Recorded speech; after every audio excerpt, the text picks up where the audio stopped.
j'essaie d'avancer et tout, et je regarde l'heure, et là, je me suis dit, ok, tu vas jamais arriver à Valorcine dans les temps. Et j'ai juste fait un calcul. J'arrivais pas très bien à réfléchir, mais je me suis dit, non, c'est juste pas possible. Tu vas jamais y arriver.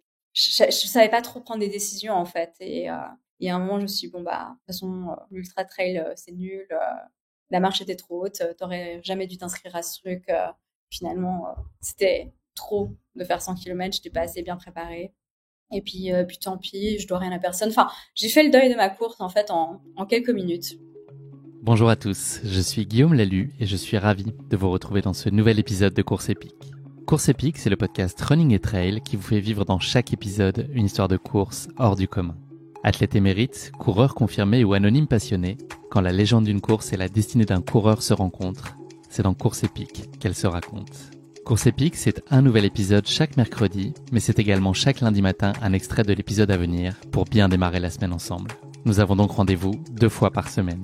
Et si vous souhaitez suivre notre actualité au jour le jour ou découvrir les coulisses du podcast, je vous donne rendez-vous sur notre compte Instagram courseepique.podcast. J'ai le plaisir de recevoir dans ce nouvel épisode une coureuse amatrice, Géraldine Juge. Géraldine est une entrepreneuse suisse qui s'est progressivement prise de passion pour la course à pied et notamment le trail. Elle a savamment pris le temps d'allonger les distances jusqu'à se retrouver propulsée l'été dernier, presque par hasard, sur la ligne de départ de la CCC et de ses 100 km et plus de 6000 mètres de dénivelé positif. Une course qui marque pour elle un significatif pas en avant en termes d'engagement et qu'elle décide malgré tout d'aborder par le prisme du plaisir avant tout. Cette expérience va se révéler être pour Géraldine une lutte acharnée pour tenir dans les délais de 26h30 de barrière horaire qu'impose la course. Mais je ne vous en dis pas plus. Géraldine va vous raconter tout ça bien mieux que moi. Bienvenue dans notre nouvel épisode de Course Épique, contre la montre. Salut Géraldine, bienvenue dans ce nouvel épisode de Course Épique. Je suis ravi d'échanger avec toi aujourd'hui, comment ça va ? Ça va, merci. Bonjour Guillaume. On enregistre aujourd'hui cet épisode Géraldine le 21 février. Figure-toi qu'il y a 150 ans jour pour jour, le major Walter Winfield, que personne ne connaît, a inventé un jeu de plein air qui s'appelait à l'époque le lawn tennis, qui est devenu plus tard le tennis sur gazon. Et qui dit tennis sur gazon dit évidemment Wimbledon, le célèbre tournoi londonien réputé pour être le temple du tennis. Je ne sais pas si tu es adepte de tennis ou pas. Archi fan. Archi fan. Et ben, j'ai une question pour toi. Le match le plus long, tu dois savoir d'ailleurs, le match le plus long de l'histoire du tennis professionnel, c'est justement joué à Wimbledon en 2010. Il a opposé l'Américain John Isner au Français Nicolas Mahut. Est-ce que selon toi, ce match a duré plus ou moins longtemps que le temps qu'a passé John Albon sur les sentiers de la CCC qu'il a remporté en 2023 ? Il a duré plus longtemps parce que c'était environ 11 heures, que John, c'était, il me semble, un tout petit peu plus que 10 heures. T'es forte. Tu triches pas. Tout ça, c'est dans la tête. T'as pas Google sous Il les yeux, y a rien. très peu de choses que je sais dans ce genre. Mais ça, honnêtement, c'était une question Bravo. facile pour moi. Ouais, 11h05 effectivement. Le match s'est joué sur 3 jours. Et donc, je sais pas si tu te rappelles, mais le score du 5e set, c'était 70 jeux à 68. J'avais pas vu, mais j'ai beaucoup entendu parler de ce. Et John Albon, lui, il a mis 10h14 pour gagner la CCC, la dernière CCC en date. Voilà, ce match de tennis, il a donné lieu à plusieurs records. La plus longue durée de match, on en a parlé. Le plus grand nombre de jeux dans un match. Le plus grand nombre d'aces servis par les deux joueurs. Je crois que c'était à plus de 230 en cumulé là sur les deux joueurs. Et donc voilà, ils ont même mis une plaque commémorative, tu vois, après du cours 18 de Wimbledon pour honorer ce match historique et puis les performances des deux athlètes. J'ai une petite raquette à te demander en guise d'ouverture de podcast. C'est une question classique, Géraldine. Il va falloir que tu te présentes sans me parler de sport. Donc, qu'est-ce que tu peux nous dire à moi et à nos auditeurs sans parler de sport à ce stade ? Alors, je suis née à Genève, j'ai 36 ans. Et je suis entrepreneur de pompes funèbres, donc j'ai mon entreprise. Et je suis justement passionnée de tennis. Et surtout de Federer. Et Comme en c'est Suisse, étrange pour une évidemment. Suissesse. Ouais. Enfin, même ceux qui sont pas suisses sont fans de lui. Mais voilà, je dirais que c'est ce qui me passionne. J'adore cuisiner aussi. Mais c'est vrai que ouais, je suis passionnée de mon métier. Mais voilà, je dirais que globalement, dans ma vie, le sport fait vraiment partie de mes passions. Est-ce qu'il a joué une place centrale dans ta vie dès ta jeunesse ? Alors oui, mais sous une autre forme. Je dirais que c'était plus un loisir à l'époque et c'était pas du tout dans la course à pied. J'ai fait beaucoup d'équitation, aussi en compétition quand j'étais jeune. Je faisais aussi plutôt des trucs artistiques. Je faisais de la danse, aussi du théâtre. Et puis sinon, pour revenir au sport aussi, du ski. Mais la course à pied est venue bien plus tard. Toi, t'as grandi en Suisse, t'as passé toute ta vie à Genève? Pas toute ma vie. J'ai vécu aux États-Unis aussi quand j'étais petite, pendant 2 ans. J'ai fait mes études à Lausanne, en Suisse, donc pas très loin de Genève. Et puis j'ai aussi fait pas mal d'années à l'étranger pour le travail après mes études. Le sport, il a trouvé une autre place dans ta vie il y a à peu près une quinzaine d'années, vers 2008, c'est ça? Qu'est-ce que tu as commencé à pratiquer à ce moment-là? Alors, en fait, j'ai commencé le sport, enfin, disons plutôt la course à pied de manière assez progressive. En fait, j'ai commencé à aller en salle de fitness. Il a fallu quand même un bon déclic pour y arriver. Souvent, le déclic, c'est vouloir être en forme, mais j'ai mis un moment à m'y mettre. Après, en fait, une saison à la montagne, je m'étais dit, j'ai envie de garder cette forme. Et j'avais payé pendant 2 ans avant une salle de fitness dans le vide. J'y allais vraiment jamais, mais après cette saison, je me suis dit, tiens, en fait, on va y aller régulièrement parce que j'avais envie de maintenir cette forme. Et ça a vraiment commencé en salle de fitness. Je faisais pas vraiment de la musculation, je faisais surtout du tapis en marchant rapidement avec un petit peu dénivelé comme ça. Et puis, je courais un petit peu à la fin. Ça me permettait de donner un rythme parce que j'étais pas forcément capable de faire ça autrement. Et puis, petit à petit, mais vraiment, enfin, des années plus tard, je crois que c'était en 2014 la première fois, une amie m'a dit, bah, tiens, on va courir dehors. Arrête ta salle et tu me suis. Et là, je lui ai dit, OK, mais j'étais incapable d'aller sans elle. En fait, il fallait vraiment qu'elle m'accompagne. Et puis, on faisait 4, 5 kilomètres, pas plus. On allait vraiment à un petit rythme. T'arrivais pas à trouver la motivation à être seule? Non, oui, pas la discipline surtout. En fait, pour moi, le tapis me donnait le rythme et puis voilà, ça me permettait vraiment. Enfin, ça m'obligeait en fait à aller à une certaine vitesse, mais par contre dehors, il y avait forcément aucune obligation de continuer à courir. Je m'arrêtais en fait. Enfin, si j'y allais seule, c'était vraiment, je courais 1 kilomètre, après je marchais un autre kilomètre. J'avais vraiment pas plus de discipline que ça en fait. Donc ça m'aidait vraiment d'être en salle. Qu'est-ce qui t'a donné ensuite envie de poursuivre là, après cette première expérience avec ton ami? Qu'est-ce qui a fait qu'au fil du tout, tu te l'as approprié? Ben voilà, on y allait petit à petit, et puis en fait après, elle m'a obligée à m'inscrire à ma première course. C'était décembre 2015, une course à Genève très populaire où il y a 45 000 participants. Ça s'appelle la course d'escalade d'ailleurs. Je te conseille de venir la couvrir un jour. Quand tu dis forcer, c'est que t'avais aucune envie d'aller mettre en œuvre ça? Si, non, non, non, non. En fait, elle m'a vraiment proposé de le faire et j'étais vraiment très, très motivée à la suivre. Mais disons que l'élan venait d'elle. Ce serait jamais venu de ma part. C'est une course, tout le monde y avait déjà participé un jour dans sa vie, à part moi, qui l'ai fait pour la première fois à 28 ans. Et c'est vrai que c'était un peu une course. Voilà, il fallait la faire un jour et grâce à elle, je l'ai faite. Mais c'était pas vraiment du forcing non plus. Et voilà, Et avant cette course-là, est-ce que tu arrivais à trouver du plaisir quand même et une gratification à ta pratique de la course à pied ou ça restait quand même quelque chose d'un peu contre nature avant même d'essayer la compétition? moi, j'y voyais vraiment, en tout cas, ça me faisait énormément de bien au niveau. J'adore le goût de l'effort en fait, et ça me faisait vraiment du bien au niveau cardio, ça me déconnectait. Donc non, je voyais beaucoup de plaisir, mais j'avais à ce moment-là encore vraiment besoin d'être accompagnée par cette amie Malika. C'est pour l'instant quelque chose que j'arrivais pas à faire seule. Voilà. Et donc cette première course, quel souvenir t'en gardes à ces 5 kilomètres? C'était incroyable. Alors déjà, c'est une course où il y a une ambiance de dingue, et j'étais mais en fait pourquoi je l'ai pas fait avant. Avant, je comprenais même pas qu'on puisse courir, et puis j'étais un peu anti course course organisée. Je me suis dit mais en fait on bloque une ville entière pour ça, ça sert à quoi? Et là je comprenais en fait enfin pourquoi les gens prenaient autant de plaisir à participer à une course, porter un dossard. Il y avait vraiment ce côté dépassement de soi, l'ambiance. Ouais, ça m'a apporté vraiment de la joie, et je me suis dit, bah tiens, clairement, c'est pas du tout la dernière que je vais faire. Et puis, en fait, quelques mois plus tard, je me suis dit, bah tiens, je vais participer à mon premier 10 kilomètres. Donc, on faisait un peu les choses vraiment de manière Progressive et graduelle. graduelle, ouais. Voilà. Et puis, justement, cette amie devait la faire ses 10 kills avec moi, et puis, je sais pas, quelques jours avant, j'ai oublié, j'ai quelque chose ce week-end-là. Et je me retrouve toute seule à faire mes 10 kills cette fois. Et là, pour moi, c'était impensable. C'était déjà impensable de courir 10 kilomètres. Je me suis dit, bah, tiens, enfin, j'aime bien me donner des petits objectifs comme ça. Je me suis dit, bah, tiens, je vais essayer de le faire dans l'heure. Ça me paraissait impossible. Bon, j'ai finalement réussi à le faire en 53 minutes, mais pour un premier, c'était pas mal. Et t'avais un semblant de discipline quand même dans la prépa malgré tout. Là, on sent que t'avais plus ou moins envie de te lancer sur cette distance-là. Est-ce que t'étais quand même impliquée, assez studieuse dans ta préparation? Honnêtement, je me souviens pas exactement, mais il me semble pas que à ce moment-là, je courais déjà toute seule. Je crois que j'étais toujours à courir un peu avec cette amie, et j'avais besoin. Et je continuais à aller en salle. Hein, j'étais toujours inscrite en salle, donc pour moi, ça restait un bon entraînement. J'essayais de courir un petit peu plus sur le tapis que de marcher. Voilà, mais j'ai pas vraiment de souvenir d'être vraiment allée m'entraîner toute seule. Et pour moi, c'était une montagne en fait de faire ça. Et finalement, bah voilà, c'est un parcours un peu graduel où j'ai fait ce 10 kills et l'année d'après, c'était déjà le semi-marathon. Et puis le marathon ensuite, encore un peu après? Et le marathon ensuite. En fait, bah alors pour revenir au semi, à ce moment-là, je crois que c'était en 2017 mon premier semi-marathon à Genève aussi.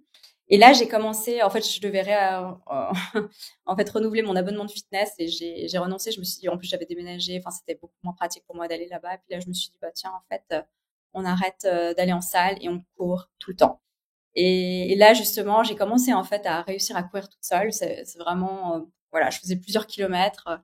Moi, j'arrivais de plus en plus à enchaîner, mais c'est devenu assez progressif ça aussi. Et effectivement, après, il y a eu mon premier marathon en novembre 2019 à New York. Quel souvenir t'en gardes? Tout le monde, enfin, ça évoque évidemment des choses très positives. Ça fait rêver quand même beaucoup de coureurs, ce marathon à New York. Est-ce que toi, Ouais. c'était aussi un rêve absolu? Alors oui, les grandes courses, autant toutes les autres petites courses jusqu'au semi-marathon, je me déplace pas forcément. Il y a vraiment plein de courses qui sont organisées à Genève très régulièrement, donc ça me suffit complètement. Mais après le marathon, j'avais un peu, pour moi, c'était un truc quitte à en faire un, quitte à aller se foutre en l'air. Il fallait que ce soit dans un endroit grandiose, il fallait que ce soit un truc prestigieux, un truc où il y a beaucoup d'ambiance, un truc de dingue. Et pour moi, c'était New York. Après, je sais qu'il y en a plein d'autres de bien, mais il fallait que je commence par celui-là. T'as le souvenir d'une course difficile?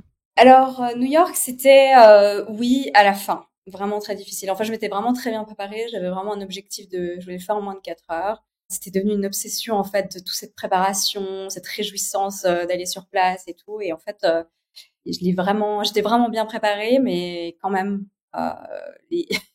c'est pas une légende, hein, ces derniers kilomètres. J'avais vraiment beaucoup de mal, mais je me suis pas arrêtée et puis j'ai réussi à mon objectif. En parallèle de ton avancée graduelle sur la route, tu as commencé aussi à tester le trail. C'était en 2016. Qu'est-ce qui t'a mené sur les sentiers? Alors oui, ça a commencé à peu près en même temps que la course à pied finalement. C'était quelques mois après mon premier dossard. Et là, justement, je faisais partie d'un groupe de course. Enfin, je fais toujours partie d'un groupe de course avec un coach collectif et on s'entraîne tous ensemble. Et puis voilà, ils ont décidé de nous inscrire à un petit trail de 16 kilomètres en Valais. Et on s'est dit, bah tiens, allons-y. Et bah, ça me paraissait aussi insurmontable. Et puis finalement, ça s'est très bien passé. Et puis j'ai pris beaucoup de goût aussi à justement participer à un trail. Après bon, j'ai une approche hyper différente de la course sur route et de la course en trail. C'est que, enfin dans les deux cas, je dirais que le classement n'a aucune importance pour moi. Mais le trail, il y a plus une connexion avec la nature. C'est pas vraiment concret pour moi au niveau de l'allure qu'il faut tenir. Et vu que c'est de toute façon assez long, enfin on a rarement quelque chose en dessous de 15 kilomètres. Moi j'aime pas trop être dans le rouge. Et je suis plutôt un peu dernière, alors que la course sur route, j'aime bien être plus compétitive avec moi-même, pas avec les autres. Mais tu te prends un jeu de l'allure, ouais. De tenue, Voilà, d'allure. exactement. Pour moi, c'est de la performance, c'est dans le concret, avec un pace à tenir, et puis c'est aussi de faire mieux d'une fois à l'autre. Mais j'aime bien ces deux approches et j'aime bien en fait faire les deux. Après, le trail, je le pratique beaucoup moins pour des raisons, je dirais logistiques. Premièrement, simplement parce que voilà, quand on est à Genève, il y a le Salève, une montagne qui est juste à côté, qui est très accessible et qui est assez chiante et très raide et répétitive et voilà, donc c'est pas quelque chose que j'ai envie de faire tous les week-ends. Mais sinon, évidemment, pour aller s'entraîner, il faut se déplacer un peu plus, alors que voilà, la course à pied, rien de plus facile. Donc, je pratique un peu moins, j'ai moins d'expérience en trail et puis j'ai peu de technique du coup. Je fais des petits pas, j'ai un peu le vertige aussi en descendant, donc voilà. Puis c'est pas les mêmes muscles. Enfin, voilà, disons que c'est quelque chose dans lequel je performe moins globalement, mais j'adore. Sur les descentes, là, c'est très handicapant pour toi, là, cette gestion du vertige? Oui, ça l'a été. En fait, à nouveau, j'aime pas me comparer aux autres, mais c'est quand même assez dingue de voir à quel point les gens me dépassent. Et je me dis, mais en fait, s'ils me dépassent pas trop le reste du temps, j'ai clairement un handicap en fait. C'est-à-dire que c'est des gens, dans les trails, je les regarde, je les perds de vue en 2 temps 3 mouvements. Et je me dis, mais c'est pas possible de perdre autant de temps en descendant. Et en fait, c'est surtout au-delà du fait que je perds du temps, il y a aussi un peu cet inconfort en fait. Je me sens pas du tout à l'aise en descendant les sentiers. Du coup, j'ai aucun plaisir. J'ai vraiment du plaisir en montant, surtout en les parties roulantes où c'est un peu du faux plat parce que à nouveau c'est plus ma force. Mais enfin pour moi les descentes c'était vraiment pas une partie de plaisir. Et puis c'était un truc. S'il y avait un truc à enlever au trail, c'était clairement ça. Et il a fallu que je travaille justement là-dessus. Donc ça s'est réglé aujourd'hui, là? Alors oui, effectivement, bah justement dans l'objectif de faire la CCC, je me suis dit bah tiens, on va quand même, sachant que bah voilà, il y a il y a en tout cas il y a environ 30% de descente. Je me dis, bah, si je dois me faire 30 kills de descente, je vais pas avoir beaucoup de plaisir. Enfin, ça va être un peu long comme course. Donc là, je me suis dit, ben, on va essayer d'enlever cette peur. Et puis, ça s'est bien réglé avec quelques séances de kinésiologie et je suis beaucoup plus à l'aise. Alors après, c'est pas parfait. Je pense que c'est aussi plutôt la technique, mais ça va beaucoup mieux et j'ai gagné du temps. Mon appréhension, en tout cas. Tout à fait. Est-ce que ton cœur, il balance entre le trail et la route ou est-ce que tu as envie de pas choisir? J'ai pas envie de choisir. J'aime les deux pour les raisons que j'ai expliquées. Je continue à faire les deux. Je pense que j'ai de plus en plus de plaisir à faire du trail. Avant, j'avais vraiment le cœur qui balançait plus pour la route, mais je pense que, enfin, j'aime me dire que je peux pratiquer ces deux sports qui ont des points communs, mais qui sont aussi très très différents. Et c'est pour ça que je préfère dire même les deux sports. Tu nous l'as dit tout à l'heure, là, tu es entrepreneuse aujourd'hui. Enfin, ça fait un certain nombre d'années. Comment est-ce que ça peut coexister avec ta pratique de la course à pied? Quelle place t'arrives à accorder à ta pratique? Mais ça m'apporte beaucoup dans ma vie d'entrepreneur parce que voilà, dans les deux cas, c'est des épreuves d'endurance à part entière. Il faut savoir tenir sur la durée et voilà, dans ma vie d'entrepreneur, en fait, on n'a pas de cadre, on n'a personne pour nous booster et il faut en fait trouver la force pour aller jusqu'au bout des choses et c'est une force que j'arrive à trouver, je pense, grâce à la course à pied. Ça m'a vraiment aidé à forger mon mental et à me discipliner justement. Est-ce que l'inverse est vrai aussi? Est-ce que ton activité d'entrepreneur t'aide? Exactement. Ouais, c'est vice versa. Et je pense que ça m'a vraiment forgé dans ma vie d'entrepreneur, mais dans ma vie de coureuse à pied aussi. Et puis, je dois dire aussi que la course à pied m'aide aussi dans mon métier pas que d'entrepreneur, mais le métier de pompe funèbre en soi. Parce que c'est vrai que voilà, je vois des situations quand même qui sont très tristes, avec notamment des jeunes personnes qui décèdent. Et pour moi, c'est un peu un sanctuaire. Voilà, j'ai terminé une journée, je peux avoir vécu des choses très très lourdes et la course à pied m'aide en fait enfin c'est un peu comme un refuge et en même temps ça me donne envie de profiter de la vie. C'est comme en fait un peu un hommage à la vie de courir et ça me permet de me sentir vraiment vivante et ça apporte énormément aussi dans cet aspect de mon métier plus particulièrement. Je rebondis là sur ton métier. Est-ce que c'est possible de complètement évacuer la dimension émotionnelle? J'imagine que l'exercice, enfin, le but du jeu, c'est là de s'en prémunir autant que possible pour se préserver. Est-ce que c'est faisable en toutes circonstances ou est-ce que tu es nécessairement impacté par les situations auxquelles tu es confronté? J'essaie de mettre de la distance, j'y arrive bien. Après, c'est vrai que des fois, on rentre chez soi et c'est vraiment très lourd et c'est pour ça que ça m'aide de courir. Mais voilà, et je me mets aussi un peu dans une bulle. C'est une mission en fait, mais c'est pas toujours facile. Tu vas courir à quel moment? Est-ce que c'est justement en fin de journée pour décompresser de la journée passée ou est-ce que c'est pour te lever du bon pied le matin? Les deux. Oui, je fais un peu les deux et le week-end en pleine journée, mais j'aime bien en fait. Je suis peut-être plus performante, plus efficace le matin. J'aime bien commencer ma journée comme ça, mais selon la journée que j'ai passée, j'aime bien aussi. Je préfère y aller le soir. Ça dépend. Merci beaucoup pour cette introduction. Géraldine, on va passer à notre rubrique du questionnaire de Proust. J'ai 3 questions à te poser, donc à toi d'y répondre comme tu veux, indifféremment dans la sphère perso, privée, sportive, professionnelle, enfin voilà, comme tu l'entends. Première de ces 3 questions, le talent que tu aimerais le plus avoir. Le revers de Federer. Non, si je devais refaire ma vie, j'aurais bien voulu focus un peu sur le tennis. Enfin, je joue très rarement et c'est vrai qu'en soi, j'aimerais vraiment enfin, j'aurais peut-être bien voulu avoir une carrière de tennis, de joueuse de tennis professionnelle et d'avoir du talent là-dedans, chose que j'ai pas forcément. T'as pratiqué beaucoup? Après, Tu me disais que tu avais pratiqué quand tu étais jeune, mais jamais en compétition ou à des niveaux qui te non, permettaient d'entrevoir des espoirs. non, effectivement, c'était vraiment tellement rarement que qu'il y a jamais eu possibilité d'entrevoir quoi que ce soit. Et donc tu avais un coup droit meilleur que ton revers, visiblement. Oui, vraiment. Deuxième question pour toi, Géraldine, le moment qui a changé ta vie pour toujours. Alors, je dirais, le décès de mon père m'a donné l'idée de me lancer dans le funéraire.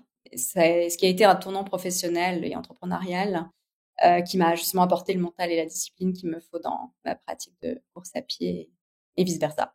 Et comment tu expliquerais, si on peut élaborer peut-être là-dessus? Tu trouvais pas justement des choses dont tu aurais besoin, toi, à ce moment-là, dans la gestion du décès de ton papa et tu voulais apporter ça? Oui, mais en fait, ça m'a donné une idée d'un service finalement un petit peu différent et d'apporter quelque chose qui m'a justement manqué. Et c'est comme ça que j'ai décidé de me lancer là-dedans. Ça fait combien de temps là que tu as ta société? 8 ans. Dernière question pour toi. Ta plus grande aspiration en ce qui concerne ta vie personnelle? À quoi tu rêves? C'est d'être libre. Voilà, je suis quelqu'un de très indépendante. Je n'ai pas d'enfant, je n'en veux pas. J'ai choisi aussi la voie entrepreneuriale. Alors, il n'y a pas du tout toutes les libertés qu'on peut imaginer, hein, et je pense que tu connais bien le sujet.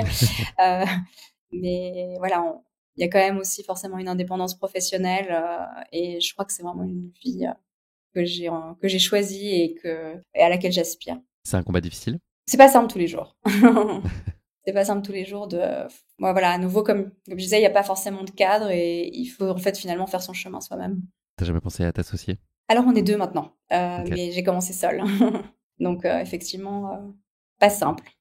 Merci beaucoup Géraldine. Je vais présenter désormais ta course épique. Donc la CCC, je vais en planter brièvement le décor. La CCC compte 100 km et 6156 mètres de D+, et parcourt 3 pays, l'Italie, la Suisse et la France. Le départ est donné depuis Courmayeur en Italie. Les premiers kilomètres conduisent rapidement à plus de 2500 mètres d'altitude jusqu'à un exceptionnel panorama face au Mont Blanc et aux Grandes Jorasses. Le passage au Grand Col Ferret marque l'entrée de la course en Suisse, où les coureurs goûteront à l'accueil réputé des bénévoles de la Foulie, de Champais et de Trian. Déjà en France, mais si proche de la Suisse, les coureurs peuvent profiter un instant de l'authenticité et du charme de Valorcine avant de découvrir au terme d'une dernière et impitoyable montée, tu vas nous en parler, le vallon des Chaiseries avec sa vue somptueuse sur le massif du Mont Blanc. Il est alors enfin le temps de rejoindre l'arche d'arrivée en plein cœur de Chamonix.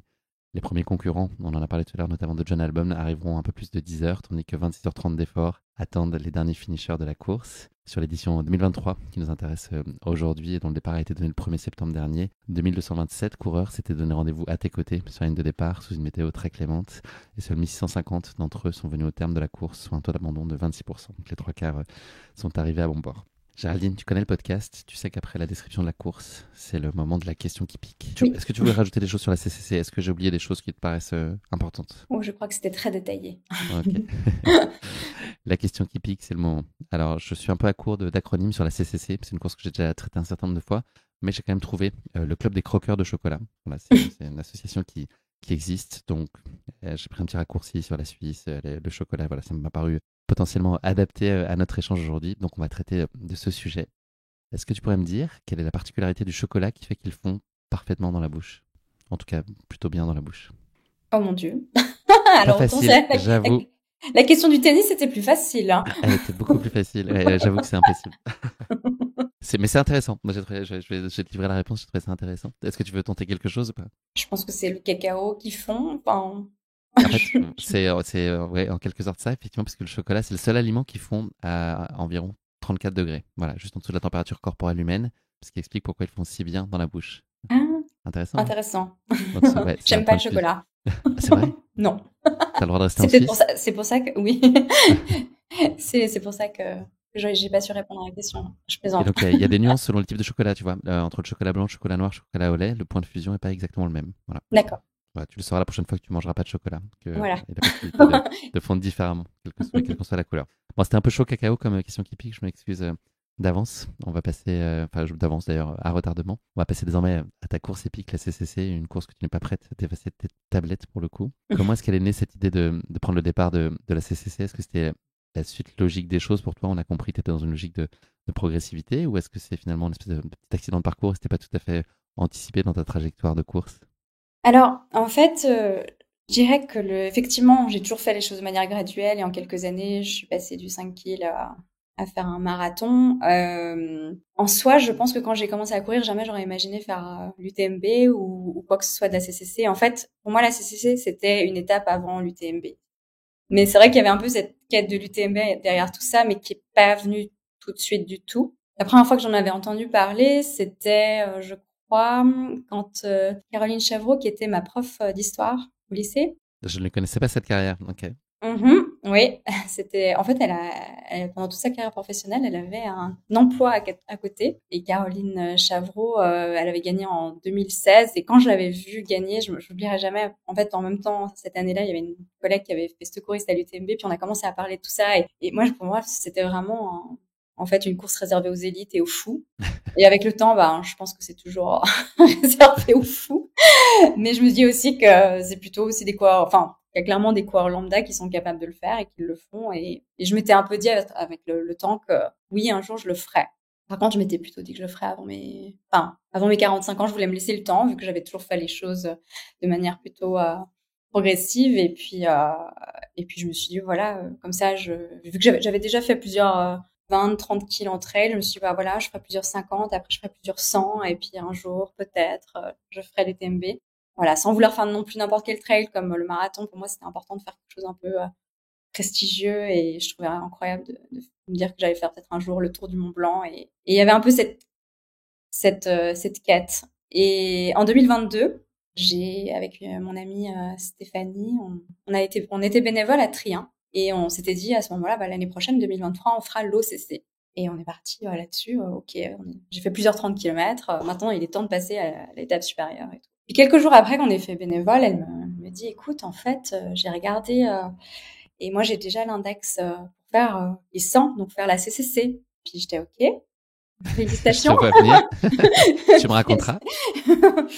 Et en fait, voilà, elle me dit, écoute, débrouille-toi pour avoir aussi les points nécessaires. Les inscriptions, c'est en janvier. J'étais là, ah, ok. Et puis moi, il m'en faut toujours très peu pour me motiver. Et je me suis dit, bon, comment je vais faire? Et genre, 1 ou 2 semaines après, j'avais la Wildschrubel, qui est une course by UTMB qui finit à Cran, au Valais.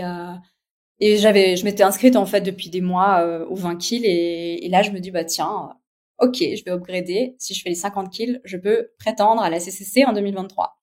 Et en fait voilà, je me suis dit j'y vais. Je suis pas préparée, hein. Du coup j'étais plutôt préparée pour un 20 kills. Et 1 semaine après, je prenais le départ. Je me suis dit, bon à la guerre comme à la guerre. En plus je me suis pointée toute seule à cette course qui était à l'autre bout de la Suisse. Enfin, c'est assez rare que j'aille seule à une course et là, je me suis dit, bon, voilà, j'avais vraiment cette motivation d'avoir les points avec elle et je me suis dit, voilà, j'ai envie de rejoindre Steph dans cette aventure. Même si en soi, finalement, on respectait pas tout à fait mon truc de faire graduellement les choses, je me suis dit, allez. Et tu as fini la course, tu as eu les Et j'ai points. fini la course.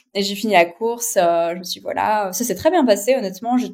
J'aurais pu vraiment continuer faire beaucoup plus de kilomètres. Alors, j'étais vraiment dernière, hein. Mais je m'en foutais. Enfin, pour moi, j'avais terminé, j'avais les points et c'est tout ce qu'il me fallait. Puis, en fait, je me suis dit, à ce jour-là, je me suis dit, est-ce que je suis capable de faire 100? Est-ce que je suis capable de faire le double de ce que j'ai fait aujourd'hui? Et en fait, je me suis dit un peu que finalement, le mental s'adapte avec la distance qui est prévue. Et alors, bien sûr, il faut une préparation physique, mais je suis assez convaincue que finalement, même si j'ai peu d'expérience en grand trail, enfin en ultra trail, etc., je suis quand même convaincue aussi que finalement, ça dépend toujours de l'objectif qu'on s'est donné. Si par exemple demain tu me dis tu fais 10 kilomètres, je vais faire 10, je vais pas en faire 20, même pas 11, parce qu'en fait c'est ce qui est prévu ce jour-là et ton cerveau il s'est complètement préparé à faire la distance qui a été prévue et je me suis dit oui, je pense que les 100 je peux les faire. Je me suis dit ça. Donc voilà. Est-ce que tu peux nous parler des grandes lignes de ta prépa entre les courses que tu as un peu jalonnées tout au long de ton chemin qui te menait à la CCC et puis les entraînements à proximité de Genève? Comment est-ce que tu as structuré tout ça? Est-ce que tu as trouvé très intense et très différent des préparations que tu avais connues jusqu'à maintenant? Finalement, c'était un entraînement quand même beaucoup plus intense, mais j'ai commencé finalement ma prépa en janvier, juste après l'inscription à la CCC. J'ai commencé ma prépa en janvier 2023, mais là j'avais vraiment le focus marathon de Paris, qui est mon 3e marathon. Je participais, puis pour moi il y avait une différence entre le plat et le dénivelé, et il fallait plutôt faire justement du plat dans cette préparation. Donc finalement c'était plutôt quelque chose qui s'orientait sur l'endurance et puis sur oui de la distance, mais pas encore sur du dénivelé. Et au mois de mai, je me suis mise à faire justement des salèves qui étaient à côté de chez moi. Je bougeais pas encore, surtout avec le travail, je peux pas partir non plus tous les week-ends. Donc je me suis inscrite à pas mal de courses. Je me suis dit ma préparation ça va être participer à ces courses et aller un petit peu à droite à gauche si possible. J'ai participé à la Maxi Race justement avec Steph, avec qui on s'inscrivait à la CCC. On a fait le relais, le Tour du Lac à Dancy, incroyable. On a aussi fait le marathon de Verbier, les 42 kills, où il y avait un bon dénivelé. Donc voilà, il y a eu plusieurs courses comme ça auxquelles j'ai participé pour être prête et voilà. Mais j'étais pas non plus. Enfin, je remarquais en fait dans cette préparation que même si j'étais confiante pour faire ces 100 kills, il y avait un peu ce côté où je progressais pas. Vraiment pas. Alors peut-être que je m'étais prise trop tard et je pense qu'avec du recul, j'aurais dû commencer à faire du dénivelé plus tôt que, même pendant la préparation du marathon de Paris. Ça, tu mesurais comment, cette idée de non-progression? C'était sur des allures, sur un ressenti plus impalpable? Alors en fait, j'ai fait le Salève une dizaine de fois et à chaque fois la montée, elle était exactement au même chrono. Donc je me suis dit, voilà, entre le premier et le dernier, il y a eu zéro, il y a eu zéro progrès au niveau du temps. Et puis toutes les courses auxquelles j'ai participé, alors à nouveau, le classement m'intéresse peu, mais j'aimais bien juste voir où j'en étais à peu près. Et franchement, j'étais toujours vraiment très très très à la fin du classement. Et c'est là que je me suis dit, voilà, je suis très très limite au niveau du temps et c'est vrai qu'à Verbier, quand je voyais l'allure que j'ai tenue, alors même si c'était un trail très technique, je me suis dit, waouh, ça va être un peu chaud quand même, même si j'étais capable de faire ces 100 km, je me voyais bien les finir, mais je me suis dit, ouais, il y a quand même un délai imparti et j'étais pas tout à fait sûre de y arriver. T'arrives à être discipliné comme ça, là, sur des phases de prépa? Oui, très. Ouais, Il n'y je a rien suivais qui pas te fasse vraiment un sécher une plan. séance. Non. Mm. Tu gérais toi-même ta préparation. Oui, je continuais mes entraînements avec mon coach collectif, avec la petite équipe, mais c'était à nouveau plutôt sur de la course sur route. Et quand j'allais faire mon petit dénivelé, j'avais un peu trouvé des petits programmes à droite à gauche sur Internet, mais je faisais un peu au ressenti. Puis pour moi, mes piliers, c'était vraiment de participer à ces courses avec Steph. Et puis on a aussi fait la reco du parcours qui a été aussi un élément clé dans la préparation. 5 semaines avant la CCC, on s'est fait en une journée, sur un jour, on a fait Courmayeur jusqu'à Trien, qui était 70 en France, kilomètres. Qu'est-ce que tu as eu comme ressenti là, justement, à explorer ce parcours-là? Qu'est-ce que tu t'es dit? T'as trouvé ça plus difficile que ce que tu imaginais ou ça t'a rassuré au contraire? Ça m'a rassurée dans le sens où je me suis dit, parce que quand on l'a fait, on a mis 20 heures. Dans les conditions de course, vous avez vraiment parcouru? Non, on était quand même un peu en mode rando d'une certaine manière. Ok. On n'était pas non plus complètement focus course. On était complètement autonome, donc on faisait des longues pauses. Il fallait qu'on passe à l'épicerie, s'acheter à manger. Enfin, on n'était pas dans les vraies circonstances de course. On a eu des conditions effroyables. Il a plu tout le long. Il y avait vraiment, il y avait des orages dans la forêt. C'était assez flippant. Mais ça m'a rassurée dans le sens où je me suis rendu compte que le parcours était assez roulant et je me suis dit qu'il y avait plein d'endroits où je pouvais un peu avancer. J'étais contente de découvrir le truc, mais j'étais quand même, et puis aussi assez encouragée du fait que finalement on avait réussi à faire ça en 20 heures et pour respecter la barrière horaire, il aurait fallu le faire en 18 ou 19 heures. Donc on n'était pas très très loin pour se dire qu'on était en mode un peu rando. Par contre, ce qui m'a un peu découragée, c'était quand même me dire waouh, c'est un sacré paquet. Il y avait un côté un peu où j'étais un peu sceptique. Je me suis dit, est-ce que j'ai d'ailleurs envie de refaire ce truc? Il y avait des parties que Trop j'avais aucune tard. envie de revoir. Trop tard. C'était quoi ton objectif sur la course si on devait le réduire à vraiment une intention? De terminer. C'était pas abandonné. Enfin, en tout cas, je savais que si la course ne devait pas être terminée, ce serait pas à cause de moi, ce serait plus à cause du fait que je serais pas arrivée dans les temps, le délai accordé, mais je savais que j'allais pas abandonner de mon plein gré, sauf pépin physique, évidemment, ça, on sait jamais ce qui peut arriver. Mais mon objectif ultime, c'était de le terminer dans les temps, ouais. Qu'est-ce que tu t'attends à vivre avec cette course? Qu'est-ce que t'espères d'elle? De finalement voir ces paysages dans des bonnes conditions météo, parce que c'est vrai que j'avais pas vu ça à son meilleur jour, et puis c'était vraiment dire de profiter en fait, de faire en fait, c'était mon premier ultra, et pour moi j'avais envie de voir ce que c'était que d'enchaîner un effort aussi long, voir ce que comment mon corps et mon mental allaient réagir. Et puis il y avait aussi un peu ce côté de voilà déconnexion avec la nature, mais chose que j'ai forcément, enfin que j'ai déjà vécu dans d'autres trails plus courts, mais qu'elle est forcément différente dans un trail aussi long. Il y a cette idée de plaisir aussi qui est toujours sous-jacente dans ton approche. On en a peut-être pas parlé, mais c'est vrai que tu aimes aussi prendre le temps, profiter, faire des photos. Enfin, voilà, t'es pas une course contre la montre, donc vraiment de prendre chaque instant et t'amuser, quelle que soit la difficulté, quoi. Exactement. Enfin moi, les trails à nouveau, c'est vraiment une approche de profiter pleinement des paysages, de voilà prendre des photos, etc., de m'arrêter enfin un peu comme une rando en plus. On va dire, et c'est vrai que c'est comme ça que je l'approchais en tout cas. Si on te croise là sur une course, t'es du genre pipelette sur les sentiers? T'entames Euh, facilement la discussion? oui, assez.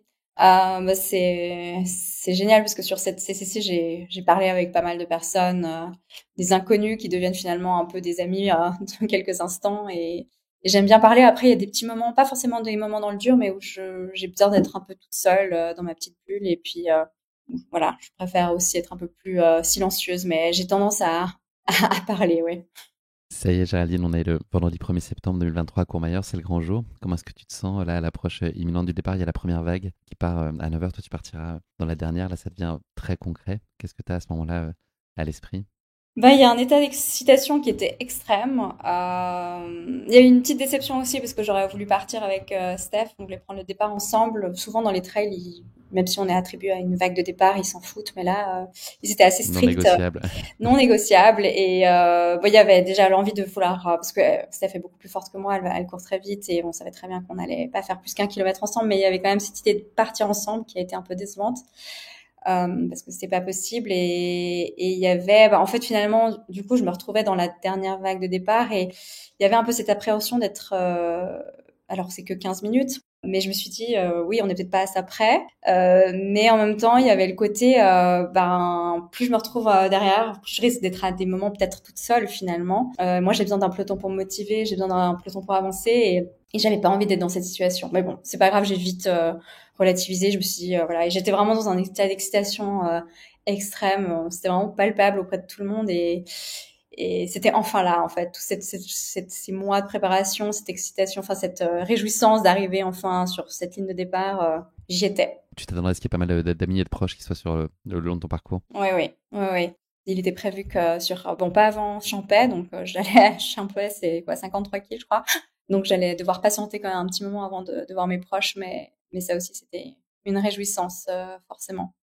Et donc, voilà, je prends ce départ confiante, avec toujours ce doute, est-ce que, ok, je suis endurante, ok, je suis bien préparée, mais il n'y a pas eu de progrès. Est-ce que je vais finir dans ce délai de 26h30? Mais voilà, je suis partie un peu dans un état d'esprit où je mettais mon cerveau sur off. Je voulais pas trop réfléchir et je me suis dit, on va faire les choses par étapes. On va pas, non, je ne fais pas 100 km. Pour moi, c'était, je vais jusqu'au prochain point prochain point au ravitaillement, je fais un sommet. Après, l'étape d'après, c'est la descente et on pense jamais au reste. Et je me suis dit, pendant la course, je vais pas me dire, ah tiens, j'ai fait le quart, ah tiens, il me reste tant. Non. J'arrive pas à faire ça, franchement, toi, c'est bien. J'ai lu dans ton compte rendu, effectivement, tu disais que tu raisonnais par étapes, parce que tu viens d'expliquer les étapes qui ont été réalisées et pas ce qu'il reste à faire. Mhm. Moi, c'est un truc sur lequel je dois travailler aussi. Je suis toujours dans le calcul. Je calcule les pourcentages tout le temps de ce qui reste. Mais ça peut aussi faire du bien. Ouais, moi je sais que Mhm. c'est parce qu'il reste tout le temps des trucs, il reste tout le temps des moitiés de moitié de quelque chose, donc finalement c'est forcément, je suis pas sûr que ça aide tellement, Mhm. mais j'y travaille. Comment se passent les premiers kilomètres de ta course là jusqu'à Berton au kilomètre 13? Donc tu étais dans la meilleure disposition et prête à profiter pleinement. C'est quoi les premiers signaux là sur cette première dizaine de kilomètres? C'est ton ressenti? Je me sentais vraiment en pleine forme. C'était une montée très raide, hein. Il y avait 1005, donc pour prendre les proportions, le quart du dénivelé en si peu de En kilomètres. seulement 10%, ouais. Et voilà. Et franchement, j'étais impressionnée. Enfin, c'est vrai que cette partie-là, je l'avais fait de nuit avec Steph quand on avait fait la reco. Et là, je découvrais le paysage. Je me suis dit, ah bah tiens, maintenant, je vois tout ce que j'avais pas vu, malgré la différence jour-nuit. Je reconnaissais un peu toutes ces parties et c'était vraiment génial. Et ça avançait pas trop parce que justement, ça bloquait beaucoup, vu qu'on était quand même assez nombreux dans chacune des trois vagues et c'est vrai qu'on était à l'arrêt un petit moment et là je me suis dit ah j'espère que ça va pas trop nous ralentir non plus. Alors ça permet de garder de l'énergie pour la suite, mais il y avait aussi un peu ce côté où je me dis bah ça n'avance pas très vite. Ce qui fait que tu arrives à Bertona au kilomètre 13 avec seulement 30 minutes d'avance sur la fermeture des barrières horaires. C'est déjà un sujet en soi. Là, ça devient déjà une question. J'avoue que je savais que je serais toujours proche des barrières horaires. Je me suis pas dit que je me suis jamais dit que j'aurais énormément de marge. Dommage. Ouais. Je savais pas non plus à combien je pouvais prétendre. 30 minutes à ce moment-là m'inquiétait pas du tout. J'étais plutôt confiante. Je me suis dit, je fonctionne souvent comme un diesel un peu. Enfin, je me dis, plus ça avance, plus je peux être rapide. Donc je me suis dit, et puis après je savais très bien qu'il y avait une partie roulante qui m'attendait et je me suis dit que j'allais un peu avancer à ce moment-là et ça m'inquiétait pas trop. Mais sur cette partie roulante justement, j'étais quand même un peu sur la retenue. Enfin, j'ai avancé moins vite que ce que je pensais. Je pense que c'était complètement inconscient, mais je me suis dit, même si je pense par étapes, je savais que mon corps était trop conscient de tout ce qui m'attendait. Je me suis dit, bah peut-être qu'il vaut mieux de garder de l'énergie pour la suite et pas tout donner non plus. Donc j'ai pas tant rattrapé mon retard sur cette partie-là. Mais j'étais en pleine forme, je me sentais vraiment, vraiment bien. Et puis voilà, avec ces paysages, cette partie-là est comme la plus belle. Puis je recevais plein de messages de mes proches. En fait, j'avais tout sur ma montre, les notifications, je pouvais tout lire et ça m'aidait énormément aussi à profiter du moment, d'avoir tous ces encouragements. Je fais un petit saut dans la course. Là, on arrive au quart de la course. Pour le coup, c'est à Arnouva, au kilomètre 26. Là, t'es plutôt surprise parce que tu découvres en arrivant là au ravitaillement, qui contraste un peu toi avec ta propre condition, qui est plutôt favorable à ce moment-là. Oui, il y avait pas mal de personnes qui étaient, on aurait dit un peu une scène de crime. Il y avait pas mal de gens qui étaient atterrés. J'ai vu je crois qu'il y avait environ de la 60 personnes qui avaient abandonné à ce moment-là et c'est vrai que ça m'a surprise, sans jugement, hein, mais qu'il y ait autant de personnes au kilomètre 26. T'as une explication, t'as une idée? Est-ce que ça peut y avoir des chaleurs particulièrement fortes ou autres, ou c'est juste des gens qui n'étaient pas suffisamment préparés à ce moment-là? Alors, moi qui supporte très mal la chaleur, là, je trouvais qu'il faisait pas non plus trop chaud. Enfin, c'était en montagne, on est quand même sur des températures tout de suite un petit peu plus fraîches et j'ai pas trouvé qu'il faisait chaud.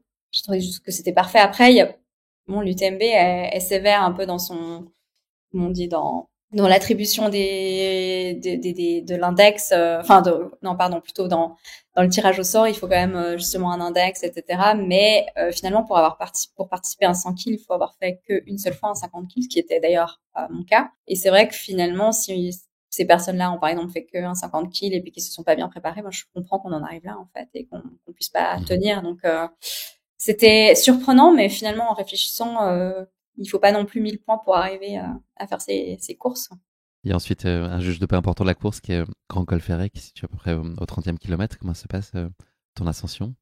Là, je me rappelle que j'avais eu le souffle un peu court. Là, c'est un des points les plus hauts au niveau altitude. Et c'est vrai que je me rappelle avoir un peu galéré. J'étais un petit peu, ok. Et j'avais été un petit peu malade aussi pendant la semaine et je sais pas, j'ai senti que je toussais un peu, que j'étais pas au top, mais finalement, voilà, ça s'est assez vite rétabli. Des fois, je sais, quand il y a des pensées un peu négatives comme ça, je me dis aussi, bon voilà, t'as une vie d'entrepreneur qui est plus dure que ça, tu peux y aller, quoi. Donc non, ça a été. Finalement, c'est passé assez vite. Tu avances ensuite ta descente vers la Foulie. C'est un ravito où tu constates que tes proches te témoignent tout leur soutien puisque tu consultes régulièrement leurs messages. Toi, tu continues à profiter en étant dans les meilleures dispositions possibles depuis le début de la course. Oui, ça m'a fait énormément de bien de lire tout ça. C'était vraiment des encouragements qui étaient hyper boostants et c'était dingue parce qu'à ce moment-là, j'avais toujours aucun pépin physique. Enfin, mes jambes étaient en parfait état, j'étais en pleine forme. Je m'attendais pas à me sentir aussi bien en fait encore à ce moment-là. Et ce moment-là était aussi assez marquant parce que c'est là que le premier John est arrivé. John Albon, ouais. Arrivé à Chamonix et moi, il me restait encore 60 kilomètres. Je me suis dit, mais c'est pas possible qu'il y ait C'est pas le une même telle monde. Ouais. différence de niveau. Faut pas comparer ça. Non, il faut pas comparer. Et ça, dans la ravito, tu prends de manière générale le temps de te poser. Enfin, tu te stresses pas à te donner un timing un peu serré. Tu t'installes, tu prends ta soupe, tu prends ce qu'il faut, tu te ravitailles sereinement. Ou est-ce que tu essayes quand même d'être vigilante? Je crois qu'à la Foulie, j'avais de nouveau un peu plus de marge que dans les précédents ravitaux. Là, je me rappelle que je m'étais assise et que j'avais pris un peu de temps justement à répondre aux messages, à écrire. Mais j'évitais de perdre trop de temps non plus parce que je me suis dit enfin, là où je peux gagner du temps, faut mieux le prendre et au ravito, bah, ça en fait partie. Quand on regarde Mathieu Blanchard et tout ça, qui passe une minute au ravito, je me dis, bah, c'est peut-être assez stratégique après tout.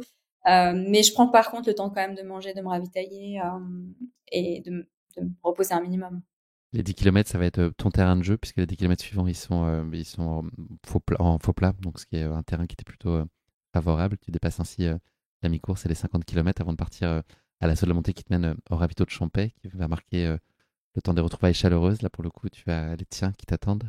Oui, bah, il y a mon amie Zaline qui allait gérer mon assistance et c'était donc le premier point avec assistance et il y avait aussi ma mère et son copain qui m'attendaient depuis des heures parce que en fait je crois que l'application n'était pas très précise et ils avaient plutôt estimé un temps voilà je crois autour des 19 heures finalement je suis arrivée là-bas je crois que c'était 23 heures quelque chose comme ça donc voilà les pauvres mais c'était vraiment en fait cette montée justement avant Champèche j'avais un souvenir aussi vraiment horrible j'avais un souvenir que c'était hyper long et finalement ça passait très très vite et je pense que c'était le fait ce qui m'a énormément aidé pendant cette course, c'était justement de savoir que j'avais des proches à certains points qui allaient m'attendre et puis ça motivait en fait à y arriver puis à les rejoindre le plus vite possible.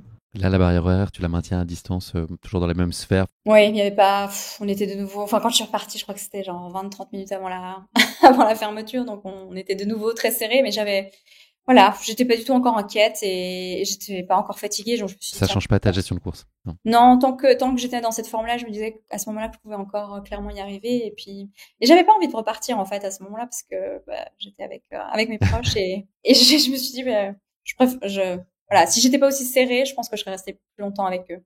Comment tu gères là, globalement, la nutrition sur la course? T'as pas de contrariété particulière?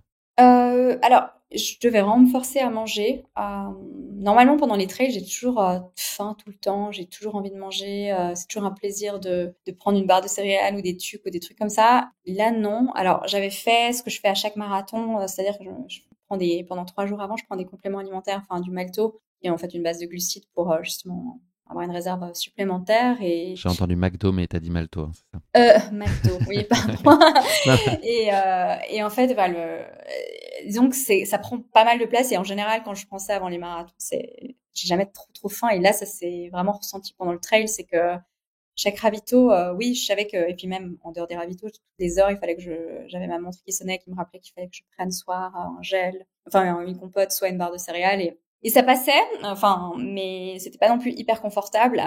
Et à Champais, enfin après Champais justement, quand je suis repartie, je venais de manger. J'avais pris aussi, j'avais bu un Red Bull pour me réveiller un petit peu. Et puis en fait, c'était un peu coincé, quoi. C'était pas très très agréable. Ça donne pas tant que ça les ailes, Red Bull. Non, non. Hmm. Et puis il y avait un peu ce côté où bah, c'était de nouveau une partie un peu faux plat roulant où j'aurais pu vraiment tracer. Et là, non, j'étais un peu sur la retenue parce que c'était assez désagréable. Mais sinon, enfin, disons que l'alimentation s'était plutôt bien passée. J'ai pas eu de problème de digestion, des problèmes intestinaux. Donc franchement, ça va. Tu reprends ensuite ta route avec une ascension maîtrisée jusqu'à la Giette au kilomètre 65, puis te voilà en route vers le ravito de Trian au kilomètre 72, qui est, je crois, ta distance maximale de l'époque. Comment est-ce que se passe ce passage? Mais là, j'étais complètement en transe.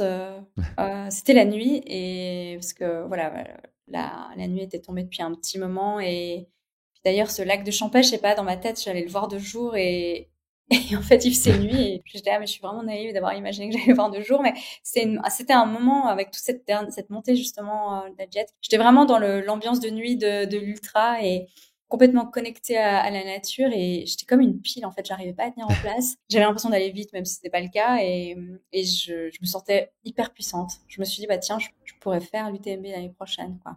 Je me suis dit y a rien qui peut m'arrêter, je vais jamais être fatiguée, j'ai une énergie débordante qui est inépuisable. Et là, la course prend une autre tournure avec la montée des Tsep ensuite, qui est vers le kilomètre 75. Qu'est-ce qui se passe? Ouais, bah, en fait, je suis arrivée avant ça à Trien. Il y avait mon cousin et sa copine et aussi Isa, mon assistante, qui m'attendaient. Et en fait, à Trien, c'est le passage en fait où j'avais fait bénévole déjà en 2022, mais aussi 2 jours avant avec Steph cette année-là. Et il y avait toute l'équipe de bénévoles qui m'attendait. Et quand ils m'ont vu, ils m'ont demandé quelle musique je voulais qu'ils passent. Et j'ai dit Spice Girls. Et j'ai commencé à danser. J'étais encore comme une pile. Et là, il y a eu le gros coup de barre une fois que je suis repartie. Il devait arriver. Je me suis dit, ah, c'est à cause du fait que j'ai dansé 2 minutes. Non, je crois pas. Je pense que c'est juste que il y avait eu 70 kilomètres dans les pattes. Et effectivement, j'avais jamais dépassé cette distance. Et là, c'est marrant parce que cette partie-là, cette montée des Tsep, je l'avais faite le lendemain de la Rocco, juste comme ça, jusqu'à Valorcine. Et elle m'avait paru hyper simple. Et là, c'était d'une raideur horrible. Et je me suis retrouvée, en fait, avec un coup de barre monumental. J'étais en fait devenue un zombie dans les montagnes, mais d'une seconde à l'autre. En fait, je voyais plus d'issue. Et là, je marche et je me retrouve en fait finalement un peu toute seule. Il y avait quelques coureurs qui continuaient, mais ils étaient plus lents que moi. Je commençais à dépasser les gens. Je disais mais comment c'est possible?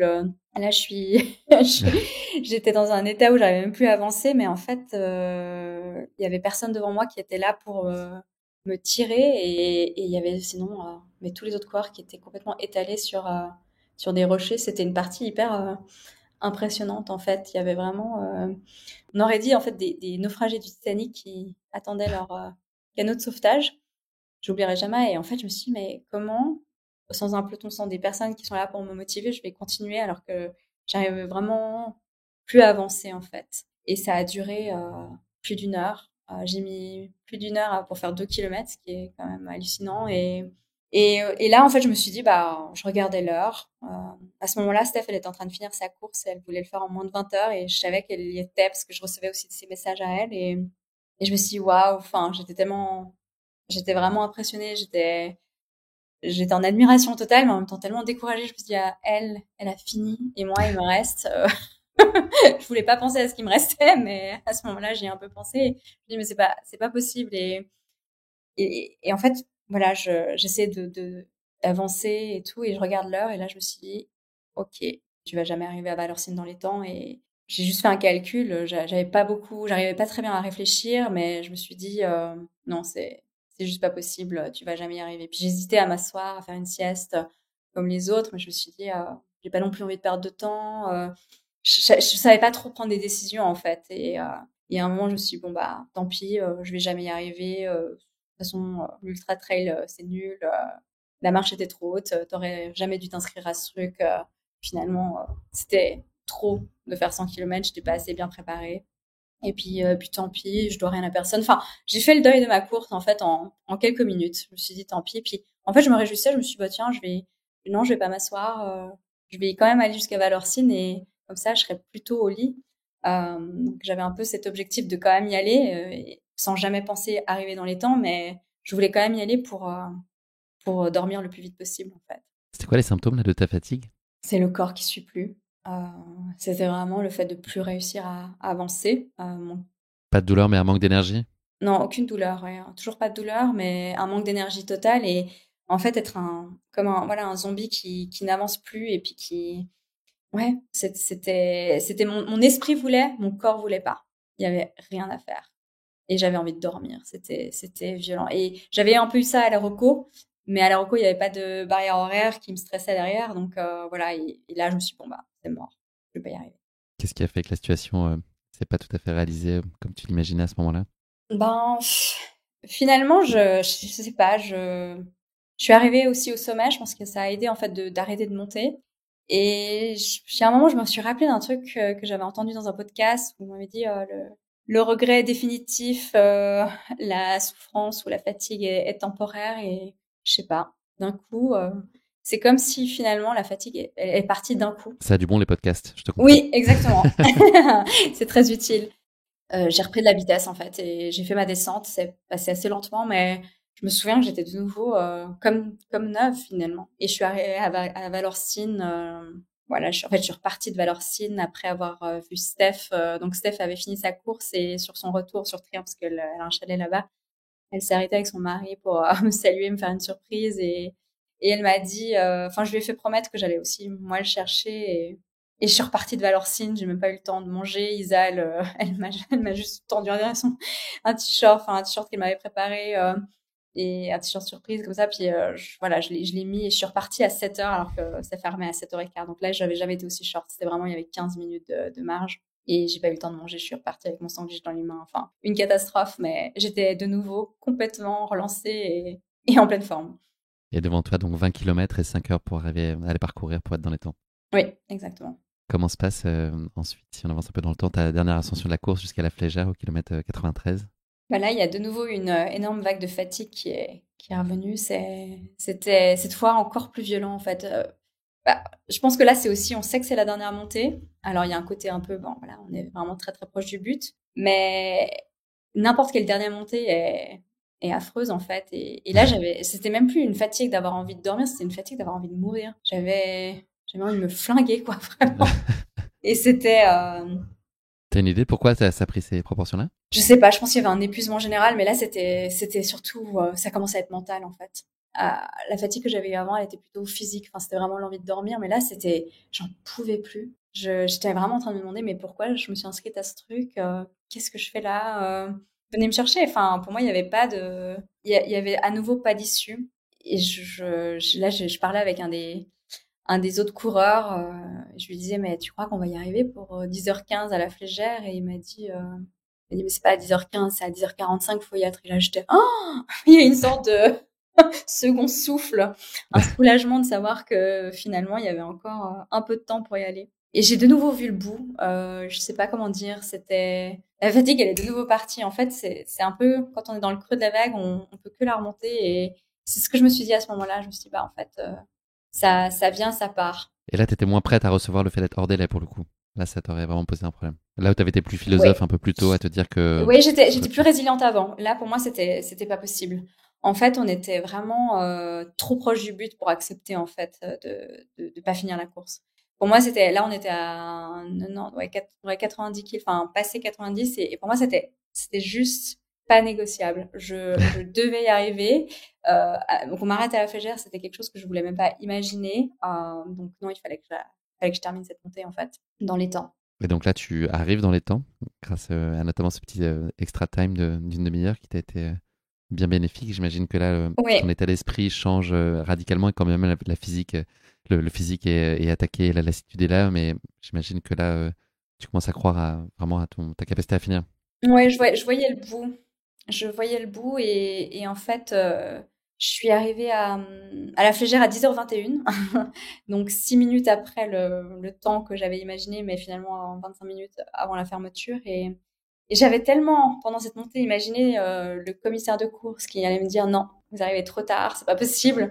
Et quand je l'ai vu, j'étais là, je suis dans les temps. Et en fait, je me rappelle, il m'a vraiment, il m'attendait avec un grand sourire et il m'a dit, enfin, il m'a demandé comment j'allais. Je lui ai dit, ça va. Et il me fait, tu vas y arriver. Et puis, en fait, j'ai cru que c'était une question. Et puis, il m'a dit, non, non, mais tu vas y arriver. C'était une affirmation. Et je sais pas, j'oublierai jamais, en fait, son visage, la manière dont il m'a dit ça. Et voilà. Et en fait, pour moi, là, j'avais fini ma course, en fait. Enfin, j'avais réussi. En fait, j'avais déjà regardé dans les précédentes CCC ou ITMB qu'une fois qu'on passe la flégère, en général, ils laissent passer tout le monde, enfin, à moins qu'il y ait un gros pépin, mais j'avais déjà vu des gens finir la CCC en plus de 26h30 parce que, voilà, Ils étaient passés à temps à la flégère, ouais. voilà, exactement. Donc pour moi, en fait, ma course était un peu acquise à ce moment-là. Et il y a eu, enfin, un soulagement, mais comme j'en ai rarement eu, en fait. Et là, je me suis dit, bon, on s'en fout, la descente, je l'ai faite, mais j'allais encore plus lentement que tout le reste de la course. Et là, je parlais avec une autre, enfin, je commençais à finalement me dire, ok, là, c'est bon. Et puis après un moment, en descendant, et là, je commençais à avoir un petit peu mal aux jambes. C'était le seul moment où j'étais vraiment très, très fière et très contente d'avoir finalement tenu physiquement au niveau vraiment musculaire jusque-là. Et ça commençait à tirer un petit peu, donc c'était aussi difficile pour moi d'aller plus vite physiquement, mais je me suis rappelé que finalement il y avait un délai de 26h30 et je voulais quand même respecter ce qui était officiellement accordé. Donc j'ai accéléré un peu le pas parce que je me dis, je perds déjà beaucoup de temps. J'aimerais arriver avant midi à Chamonix et j'ai accéléré. Puis là, c'était incroyable parce il y avait tous enfin, les supporters de l'UTMB qui étaient en train de monter à la flégère pour voir le premier arrivé de l'UTMB. Finalement, c'est fait pour qu'on se croise jamais avec les premiers finishers de l'UTMB, mais ils sont jamais très très loin. Et vu que j'étais vraiment tout dernière, ben, je me suis retrouvée avec ce public-là qui était en train de monter. Et puis en fait, ils nous applaudissaient, ils étaient tellement encourageants, tellement souriants, et ça m'a donné un boost. Et je n'oublierai jamais en fait cette descente. Ils étaient venus C'était pour toi, hein, tu sais, ils étaient pas venus pour Jim Wamsley. Ça doit être ça. Mm. Ça doit être ça.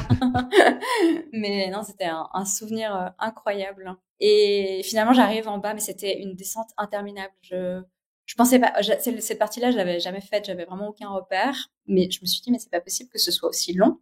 Et là, je me suis dit, oups, je vais jamais y arriver, il faut que j'accélère, etc. Il faut que je sois à Chamonix avant midi. Et j'arrive enfin en bas, et là, je sprint, je me fais j'ai jamais couru aussi vite de toute cette CCC.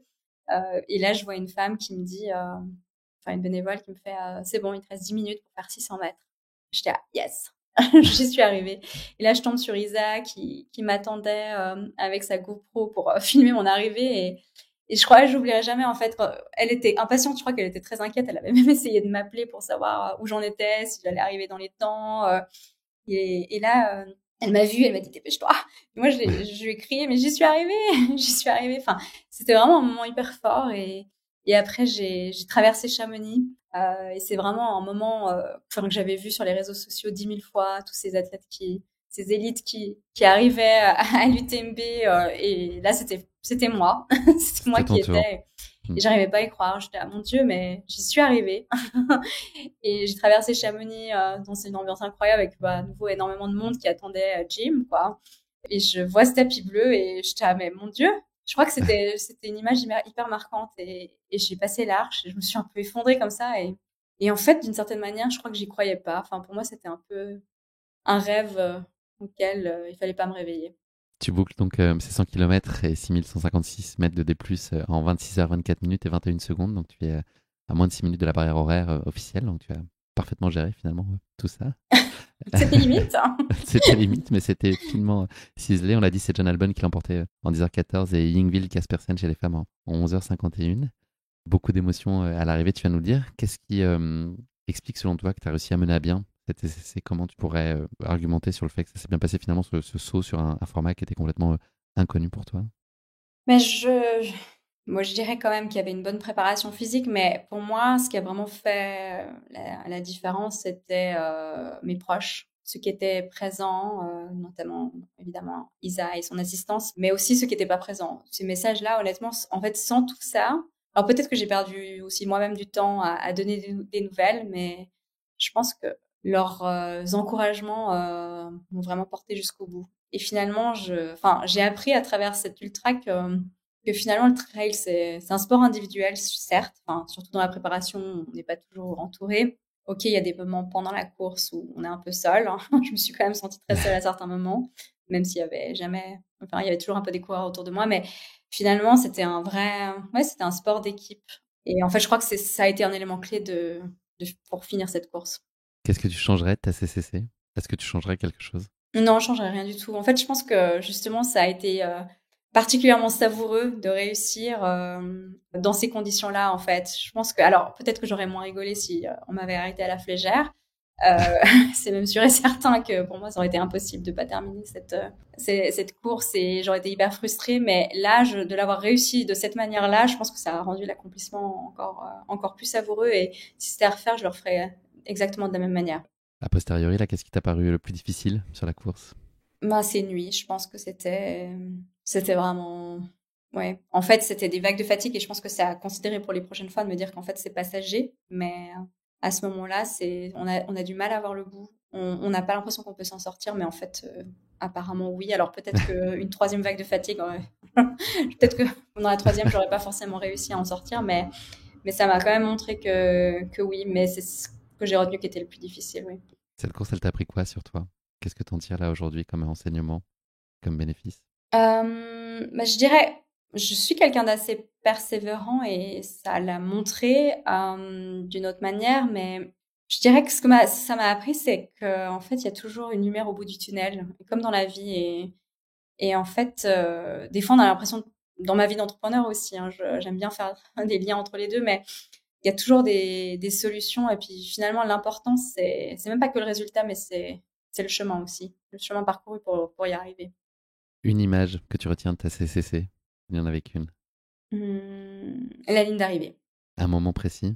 Je pense que quand j'ai vu le tapis bleu, ouais, c'est là que c'est magistral en fait. Il y a un contour, un petit virage et on arrive sur cette fameuse place du triangle de l'amitié et je pense que ce tapis bleu qu'on voit justement tellement dans les vidéos, sur les réseaux sociaux, ouais, je crois que c'est ce moment-là qui m'a le plus marqué. Après, il y en a eu plein d'autres évidemment. Si tu avais 3 conseils à donner à quelqu'un qui prendra le départ de la CCC l'année prochaine, qu'est-ce que tu lui dirais? De s'accrocher, de ne pas abandonner et puis d'y croire jusqu'au bout parce que même si ça paraît impossible, même si en soi on pense qu'on va pas arriver au bout, que ce soit au niveau du timing ou même pas forcément, ben finalement on peut toujours en ressortir et le terminer. Géraldine, on va parler d'avenir. Merci de nous avoir partagé avec autant de cœur ta CCC. Tu as plutôt de la chance au tirage au sort, on va dire, après la CCC, où tu as été tiré au sort pour la première fois. Il y a un beau projet qui se dessine pour toi, tu l'as dit entre les lignes là pour 2024. Est-ce que tu peux nous raconter quel est ton grand rendez-vous phare? J'imagine que c'est celui-là, en tout cas sur ta saison 2024 à venir.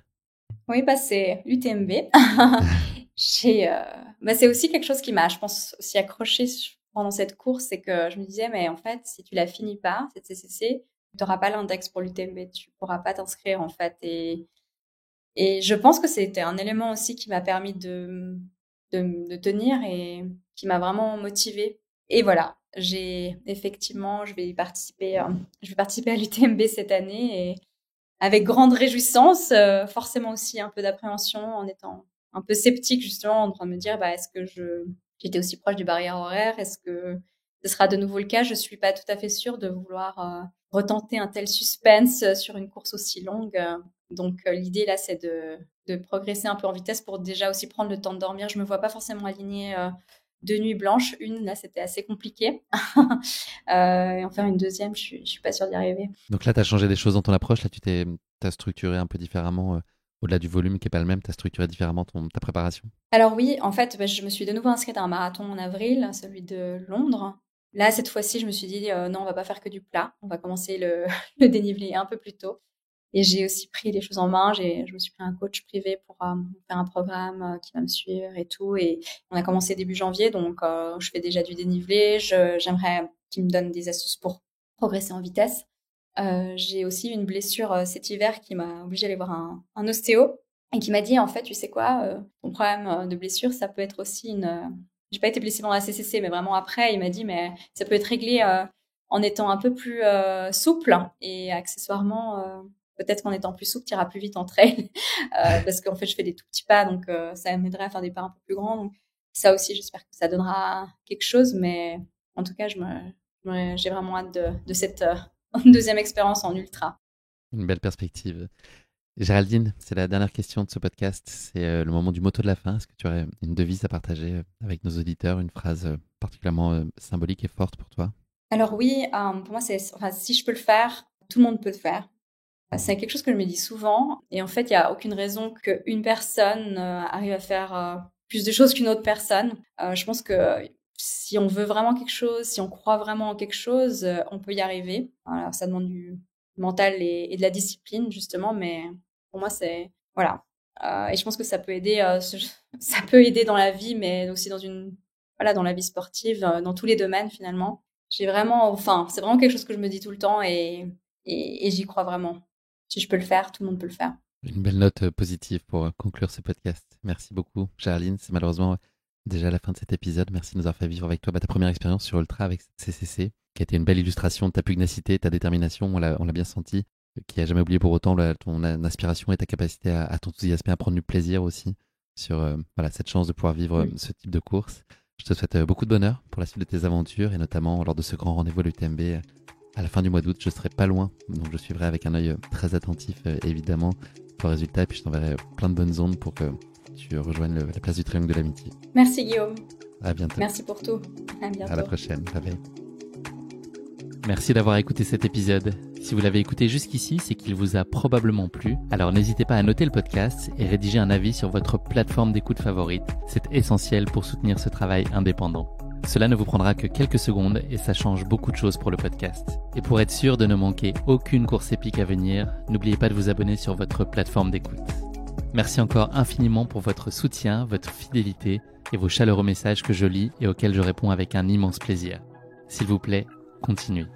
À très bientôt pour une nouvelle course épique, évidemment.